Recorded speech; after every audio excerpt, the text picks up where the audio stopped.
My backstory, A Brief History of My Life, Part 2, AJ Ferreira.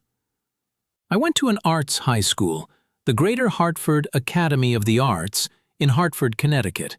And even though I was surrounded by like-minded creative people, I still strangely felt as though I didn't fit in completely. I did develop many friendships, but was more of a floater, not having a solid group of friends and bouncing around to different groups when socializing. Thoughts surrounding negative self-image continued, as well as self-injurious behaviors and isolating behaviors at home. At school, I did have a solid outlet of expression within the arts that I was involved in. I was in the creative writing department of the school, and poetry became very important to me as a form of expression, and along with that, songwriting. Over the course of my 4 years in the art school, I developed my skills and learned how to play different musical instruments and forms of songwriting across multiple genres. Music, poetry, and even painting became very important to me, because I could put my thoughts and emotions and feelings into something expressive and beautiful. At home, while isolating, I would often write poetry and songs, and it became a space of safety, even though the isolation was unhealthy. During the first 2 years that I was in high school, I was involved in a youth group called Emmaus, which was very impactful. It was a Christian teen ministry, and the older I get, the more I appreciate having been a part of it, even though I did not appreciate or understand it fully at the time. Emmaus led me to Trinity Church in Terriffill, Connecticut, where I later, in 2015, became a member of the church with my family. My family raised me in the Christian faith, and even though I went to youth groups and Emmaus, and later became a member of the Trinity Church, I did not fully understand the faith, or profess the faith, until 2022. When I was in 10th grade, my second friend passed away.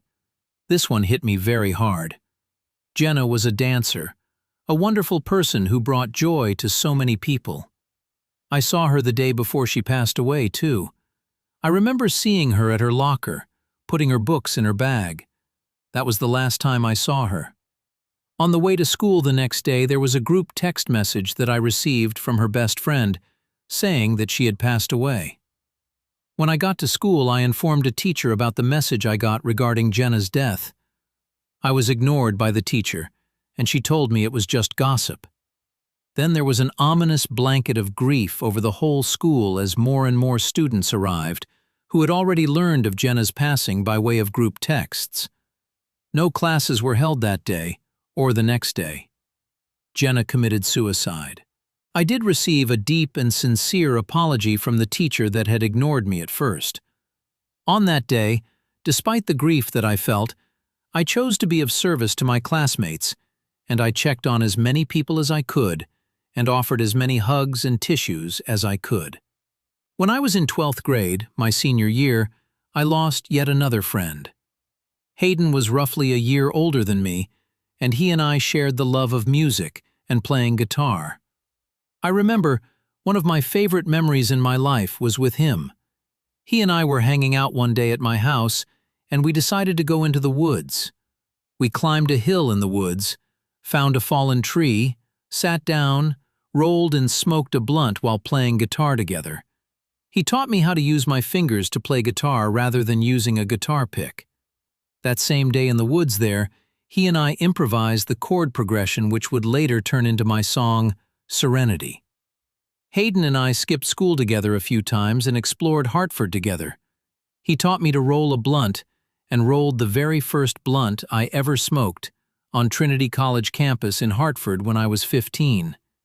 He taught me that life should be lived freely, and he also told me to never use opiates, which I never have used any opiates because he told me not to.